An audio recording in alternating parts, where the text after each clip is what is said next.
ایک نوجوان لڑکا حضور کی بارگاہ میں حاضر ہوتا ہے، عرض کرتا ہے یا رسول اللہ صلی اللہ علیہ وسلم کھجوروں کا میرا ایک باغ ہے اور میں چاہتا ہوں کہ وہاں اس باغ کے ارد گرد ایک دیوار بناؤں، لیکن یا رسول اللہ صلی اللہ علیہ وسلم میرا ایک پڑوسی ہے، ہمسایہ ہے، اس کا درخت درمیان میں آ گیا ہے، اگر میں وہ دیوار بناتا ہوں تو اس کا درخت دیوار کے اندر آتا ہے اور دیوار ٹیڑھی ہو جائے گی، یا رسول اللہ صلی اللہ علیہ وسلم میں نے اس سے کہا ہے یہ درخت مجھے بیچ دو، وہ بیچتا بھی نہیں، میں نے پہلے کہا مجھے دے دو، اس نے کہا نہیں دوں گا، میں نے کہا بیچ دو، وہ بیچنے کے لیے بھی تیار نہیں ہے، یا رسول اللہ صلی اللہ علیہ وسلم میری مدد فرمائیے۔ اب وہ یتیم تھا، حضور کی بارگاہ میں حاضر ہوا، نبی کریم صلی اللہ علیہ وآلہ وسلم نے فرمایا اس پڑوسی کو بلاؤ، حضور کی بارگاہ میں حاضر ہوا، حضور نے فرمایا یہ درخت دے دو اس کو، اس نے کہا میں نہیں دیتا یا رسول اللہ صلی اللہ علیہ وسلم، وہ غصے میں تھا، بہت ناراض تھا کہ اس بچے نے حضور کی بارگاہ میں شکایت کیوں کر دی، حضور نے ارشاد فرمایا اس کی رقم لے لو، پیسے لے لو، یہ درخت بیچ دو، اس نے کہا میں بیچتا بھی نہیں ویسے بھی نہیں دیتا، حضور اکرم صلی اللہ علیہ وآلہ وسلم نے ارشاد فرمایا، مسند امام احمد بن حنبل کی روایت ہے،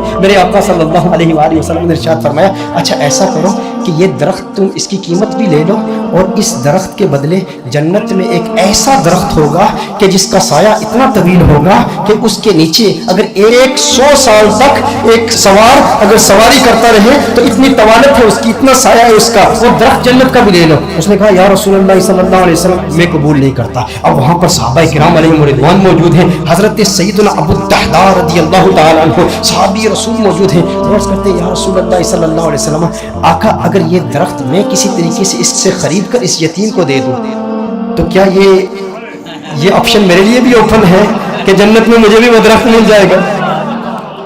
اگر یہ درخت اس کے پڑوسی سے میں خرید کر اس یتیم کو دے دوں، میں کہتا ہوں یتیم سے میرے آقا صلی اللہ علیہ وسلم کو کس قدر پیار ہے، میرے آقا صلی اللہ علیہ وسلم سے عرض کرتا ہے کہ اگر یہ کسی طریقہ سے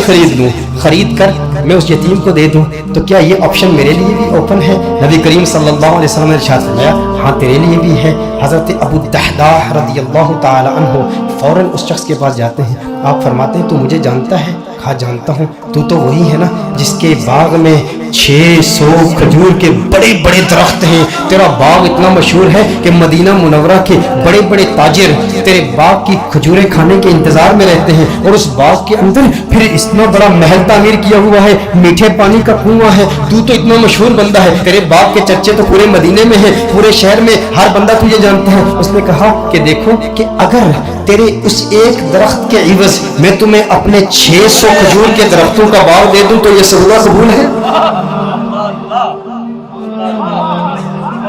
یہ سودا قبول ہے؟ وہ حیران ہو گیا، یہ کیسے ہو سکتا ہے؟ ایک درخت اور ادھر اتنا بڑا باغ، ابو الدحداء کیا بات کر رہے ہو؟ کیا واقعی یہ سودا کرنا چاہتے ہو؟ ابو الدحداء رضی اللہ تعالیٰ عنہ نے فرمایا بالکل، وہ میرا پورا باغ تیرا 600 کھجور کے درخت ہیں، اس میں ایک بڑا ہی خوبصورت محل ہے اور اس کے گرد ایک بڑی نمایاں دیوار ہے جو مدینہ منورہ میں دور دور سے نظر آتی ہے، کہا وہ بھی تجھے دے دوں گا، وہ محل بھی تیرا، وہ ساری کھجوروں کے درخت بھی تیرے، وہ سارا باغ بھی تیرا، کس کے عوض؟ ایک درخت۔ کہا ٹھیک ہے، اور حضور کی گواہی میں یہ سودا ہوتا ہے۔ اب ابو الدحداء رضی اللہ تعالیٰ عنہ فوراً وہاں سے جاتے ہیں، اب ان کی جو زوجہ ہے وہ اس باغ کے اندر ہے، باہر سے آواز دیتے ہیں اپنی زوجہ کو، ہے ام دحداء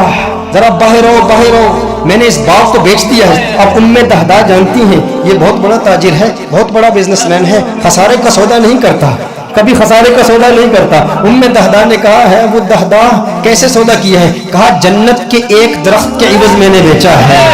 اب دیکھو میرے دوستوں، اب دیکھو ام دحداء وہ نیک بخت خاتون، وہ خوش قسمت خاتون، اس کی عظمتوں کو سلام۔ آج آپ سوچیں کہ اگر آپ کی بیوی ہوتی اور آپ اپنے گھر جاتے اور اپنی بیوی سے کہتے ارے سنتی ہو باہر آ جاؤ باہر آ جاؤ، گھر سے باہر نکلو، یہ گھر اللہ کی راہ میں دے دیا ہے، وہ کہتی ارے ابھی تو یہ نیا ٹی وی رکھا ہے، ابھی کچھ زیورات رکھے ہیں، زیورات تو نکالنے دو، ارے نادان انسان تو نے کیا کیا، گھر ہی اللہ کی راہ میں دے دیا۔ ابو الدحداء رضی اللہ تعالیٰ عنہ نے باہر سے آواز دی، کہا ایک جنت کے درخت کے عوض۔ ام دحداء نے یہ بات سنی، کہا تو نے بڑے منافع کا سودا کیا ہے، بہت منافع کا سودا کیا ہے۔ ام دحداء فوراً اپنے بچوں کو پکڑ کے اس گھر سے باہر نکلتی ہے، باغ سے باہر نکلتی ہے، اب ننھے بچوں کے ہاتھ میں کچھ کھجوریں بھی ہیں، کھجوریں ان کے ہاتھ سے نکال کے کہتی ہے اب یہ کھجوریں ہماری نہیں ہیں، میں نہیں چاہتی کہ کوئی ایک کھجور اللہ کے راہ میں دیے گئے مال سے میں اپنے جیب میں رکھ لوں، تو لے لے، کہیں اس کی وجہ سے جنت کے درخت میں ہمیں خسارہ نہ ہو، کہیں جنت کے درخت سے محروم نہ ہو جائے۔ ساری کھجوریں لے کر باغ کے اندر رکھ جاتی ہے۔